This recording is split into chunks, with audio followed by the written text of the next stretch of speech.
안녕하세요. 한 주간 평안하셨나요?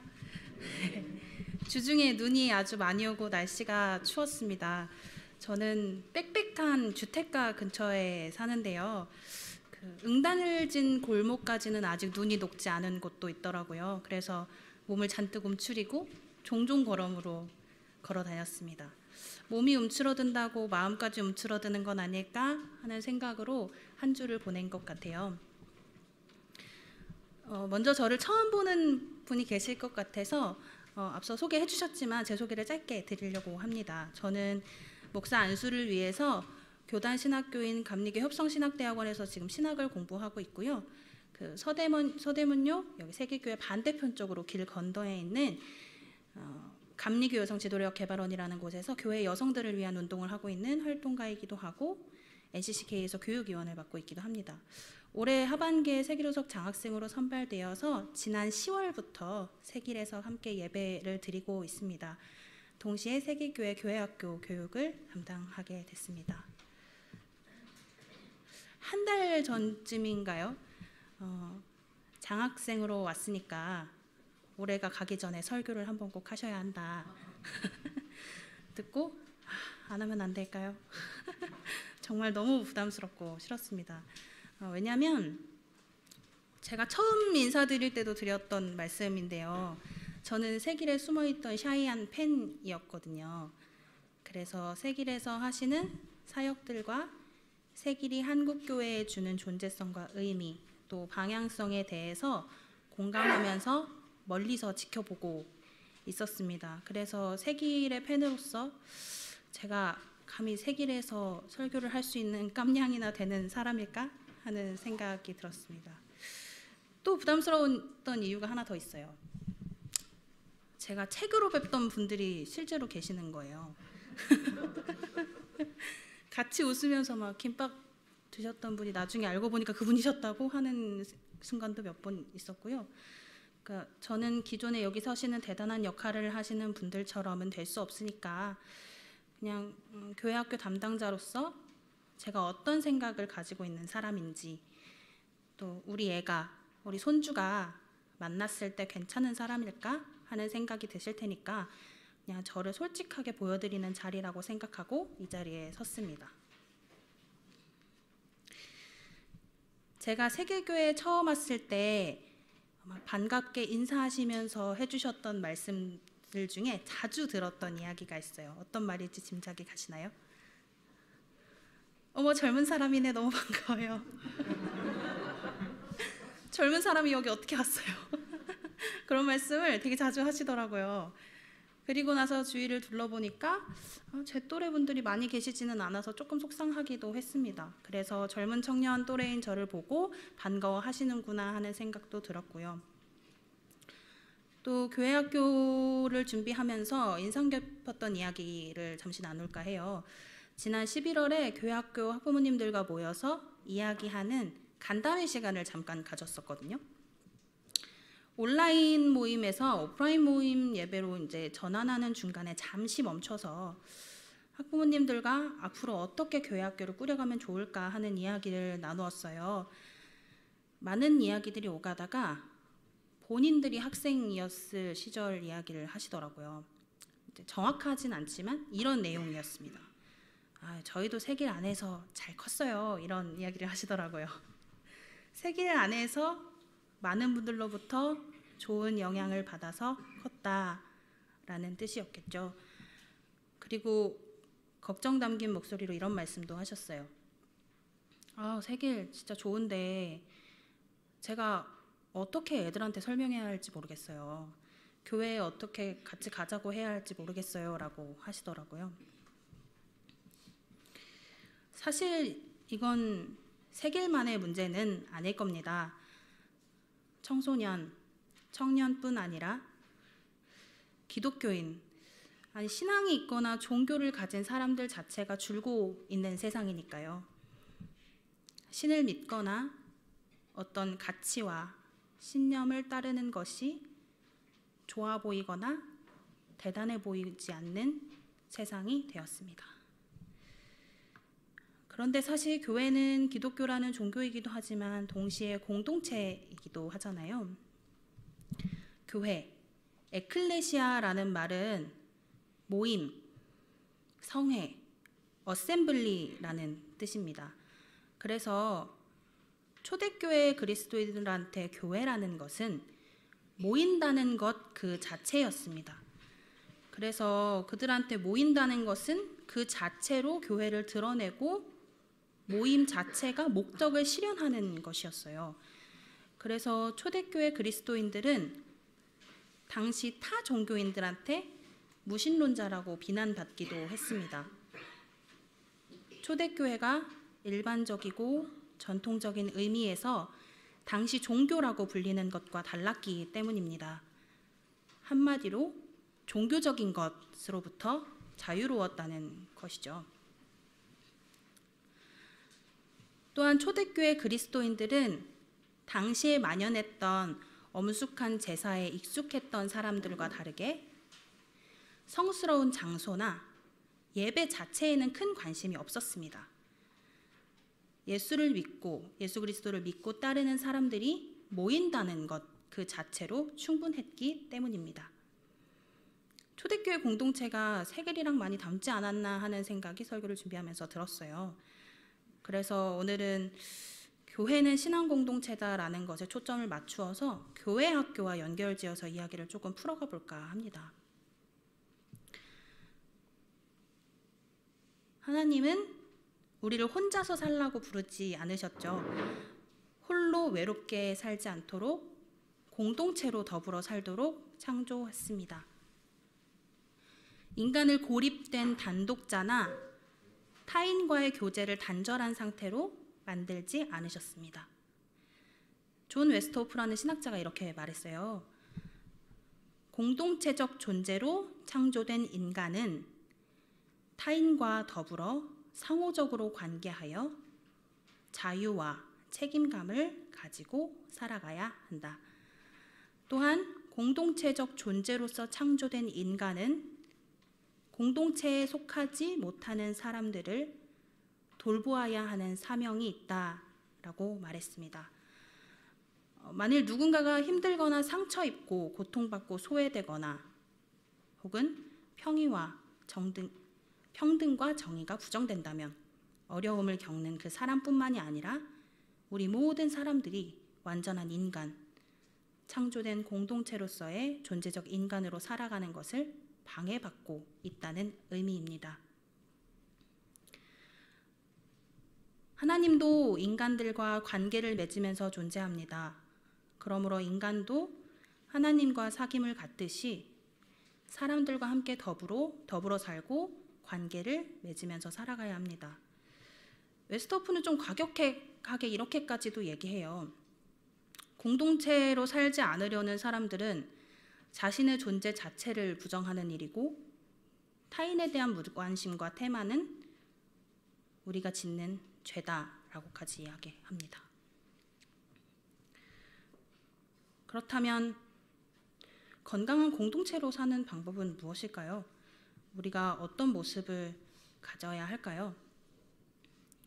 건강한 신앙 공동체는 공통의 기억과 경험, 또 그들만의 전통을 가지고 있다고 말합니다. 기억과 전통이라는 것은 삶을 대하는 방식과 가치와 이해, 그리고 공통의 목적과 방향성을 공유하고 있습니다. 그래서 건강한 신앙 공동체는 믿는 내용과 가치가 일치하고 그 방향이 같습니다. 그러니까 한마디로 하면 공동체로서의 자기 동질성, 즉 공동체만의 정체성, 아이덴티티를 가지고 있다는 것입니다. 또 건강한 공동체는 소통이 활발하다고 합니다. 총 3세대의 사람들이 함께 존재하고 그 사이의 상호작용이 활발하다고 해요. 1세대는 전통과 경험, 기억이 강점인 세대고 2세대는 공동체의 중심이자 현재를 이끌어가는 세대, 3세대는 우리의 미래의 세대겠죠.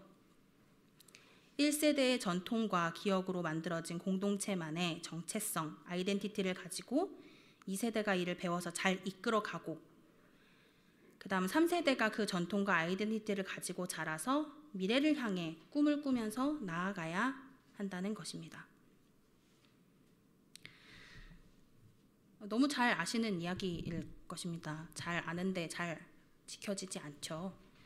3세대가 정체성과 전통을 가지고 자라나야 하는데 그것이 참 어렵습니다. 공동체가 세대를 넘어서 건강하게 지속되려면, 그러니까 공동체의 전통과 정체성을 물려주려면 도대체 어떻게 해야 할까요? 일단 배워야 되겠죠. 배움이라는 거는 어떻게 이루어지는 걸까요? 배운다라는 말을 들으면 어떤 이미지들이 떠오르세요? 저는 주입식 암기 교육의 세대로 자라났기 때문에 배운다 하면 이런 것들이 제일 떠오릅니다. 자, 앉아봐. 내가 하는 거 잘 봐. 내가 가르쳐주는 거 잘 봐. 선생님 말씀 잘 들어. 이거 외워. 시험에 나와. 같은 것들이요. 근데 이렇게 하면 잘 배워질까요? 배움의 가장 기초적인 형태는 바로 경험입니다. 스스로 자기가 직접 경험해보고 깨닫고 때론 실수도 해보고 실패도 해봐야 그때야 비로소 자기 것이 되죠. 어렸을 적에 생각해보면 시험 공부를 몇 점 맞았는지는 기억이 나진 않지만 정말 열심히 했었고 괴로워했던 그 마음과 기억은 우리에게 있잖아요. 내가 직접 경험한 것은 절대 잃어버리지 않죠. 진정한 배움은 바로 경험입니다. 그럼 이 경험은 어떻게 하게 되는 걸까요? 혼자서 하는 경험은 아무래도 무리가 있겠죠. 타인과 관계를 맺으면서 사회 속에서 마주하는 일들이 있어야겠습니다. 그래서 공동체로서 더불어 살아가야 합니다. 공동체로서 함께 겪은 그 경험을 서로 나눌 때, 나의 이야기를 전하고 함께 공감할 때, 또 그것이 나의 삶의 힘이 될 때 튼튼한 공동체가 될 것입니다. 에릭 에릭슨이라는 발달 심리학자에 따르면 청소년기는 자아 정체감을 형성하는 시기라고 합니다. 타인과의 관계를 통해서 세상에 대한 신뢰감을 확인하는 과정을 겪는 시기라고 해요. 그래서 청소년기에 중요하게 겪어야 하는 발달 과업 중에 하나는 타인과의 사회적 관계를 구성하고 더 나아가서 의미 있는 관계를 만드는 것입니다. 사람들과의 관계 속에서 내가 어떤 사람이지? 내가 어떤 것을 좋아하고 싫어하지? 내가 앞으로 세상 속에서 어떤 모습으로 어떤 역할로 살아야 할지 사람들하고 만나서 사귀고 함께 시간을 보내고 또 다투기도 하고 어렵고 힘들기도 하면서 자라난다는 것입니다. 그리고 어려운 문제에 부딪혀보고 문제를 풀어봐야 합니다. 그리고 자꾸 넘어지고 실수도 해봐야 합니다. 자유롭게 실수하고 실패할 수 있는 경험이 저는 정말 중요하다고 생각해요. 성공만 하고 살면 얼마나 좋겠습니까마는 사실 실패하면서 배우는 것이 더 많다는 거 아시죠? 그래서 저는 우리 아이들한테 소속되고 안정된 공동체는 굉장히 중요하다고 생각합니다. 실수하고 실패해도 괜찮아 해주고 위로해주고 안아주실 수 있는 분들, 또 같은 실수와 실패의 경험이 과거에 있었던 사람들, 동시에 나와 비슷한 어려운 문제를 풀어가고 있는 사람들이 있는 공동체가 정말 필요합니다. 그러한 공동체가 어디 있을까요? 1차적으로 가족 구성원이겠죠. 가족 다음으로는 친구들이 있을 수 있습니다. 그런데 아이들하고 계속해서 같이 힘드나 어려우나 비슷한 공감대를 형성하면서 경험을 하면서 자라날 수 있는 공동체, 가족이나 친구한테 말 못한 어려움을 이야기하고 요청할 수 있는, 믿고 신뢰할 수 있는 사람들이 있는 공동체, 마음껏 실패하고 실수해도 괜찮은 공동체가 있을까요? 조심스럽게 생각해 보면 바로 그곳은 교회가 아닐까 싶습니다. 오늘 성서 본문은 두 군데 모두 다 아주 유명한 곳이죠. 다들 들어보셨고 너무 알만한 본문입니다. 성탄절 바로 전주에 교회력하고 전혀 상관이 없는 예수가 이 땅에 오심을 기억해야 하는 때에 왜 예수가 이 땅을 떠나는 모습이 담긴 곳을 본문으로 정했나 의아하기도 하실 겁니다. 모순적이어 보이기도 하지만 이 땅에 다시 오실 예수를 기다리는 대림절이기도 하니까 예수가 떠나면서 뭐라고 말했는지, 뭐라고 부탁했는지 기억해 보는 것도 좋을 것 같습니다. 내가 너희에게 가르친 것을 가서 전하고 가르쳐라. 그리고 그들이 지키고 살도록 해라. 신명기에서도 하나님을 사랑하는 것은 자녀에게 하나님 사랑을 가르치는 것이라고 말합니다. 세길의 새로운 세대가 세길이라는 아이덴티티, 세길의 정체성을 가지고 살아가도록 하려면 여러분들이 도와주셔야 됩니다. 젊은 세대들이 직접 경험하고 배울 수 있도록 기회를 주시고 마음껏 실패하고 놀고 실수할 수 있도록 도와주시면 좋겠습니다. 그리고 실패하고 실수하고 넘어져서 너무 힘들고 속상할 때 언제든지 와서 비빌 수 있는 언덕과 기대어서 쉴 수 있는 나무가 되어주시면 좋겠습니다. 그러다 보면 언젠가 제가 저렇게 컸어? 어느샌가 세길의 기둥이 되었네 하는 뿌듯한 순간이 오실 거라고 저는 확신합니다. 레티 러셀의 공정한 환대에서 러셀은 자신을 이렇게 말합니다. 잘 맞지 않는 미스핏한 존재라고 말합니다. 동그란 구멍에 네모난 마개 같은 사람이라고 스스로를 정의합니다. 그런데 저는 러셀의 글을 읽으면서 네모난 마개들이 좀 많아지면 어떨까 하는 생각이 들기도 했어요. 그러다 보면 네모난 입구를 가진 병도 언젠가 생기지 않을까요? 요새 한정판, 리미티드 에디션 같은 것들은 처음 나온 것에 몇 배나 금액이 더 불어서 천문학적으로 팔리기도 하잖아요.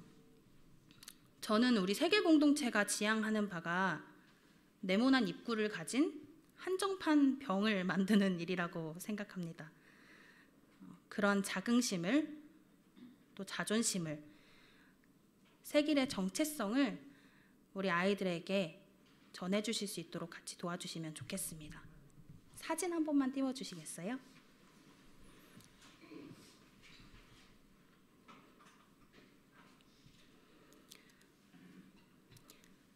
마지막으로 전할 소식이 한 가지 있습니다. 다음 주일 성탄절 예배 후에 세길의 주일학교 친구들을 초청해서 작은 파티를 열려고 합니다. 같이 한 살 더 먹으면서 한 살 더 먹는 거 기념하면서 떡국 만둣국 먹고요. 서로 위로하는 한마디도 나누고 작은 선물도 나누려고 합니다. 다음 주에 아이들이 오면 잘 왔어, 반갑다라고 인사해 주시면 좋을 것 같습니다. 그리고 2주 뒤인 2023년 1월부터 교회 학교가 저 옆에 사무실에서 오프라인 예배로 다시 시작합니다. 교육 담당자가 저 하나라서 아이들이 많지도 않고요. 어린이든 중고등부든 상관없이 일단 오는 친구들은 다 만나봐야겠다 생각하고 있어요. 어떤 친구들이 올지 몰라서 어떻게 예배를 준비할까 많이 고민이 되는데요. 또 예상하지 못하는 데서 만나는 새로운 즐거움과 기쁨이 있을 거라고 생각합니다. 처음부터 잘하겠다는 말씀은 못 드리겠습니다. 근데 재밌고 즐겁게 저도 마구 실수하고 실패하면서 나아가겠습니다. 많은 지도와 격려 부탁드립니다. 감사합니다.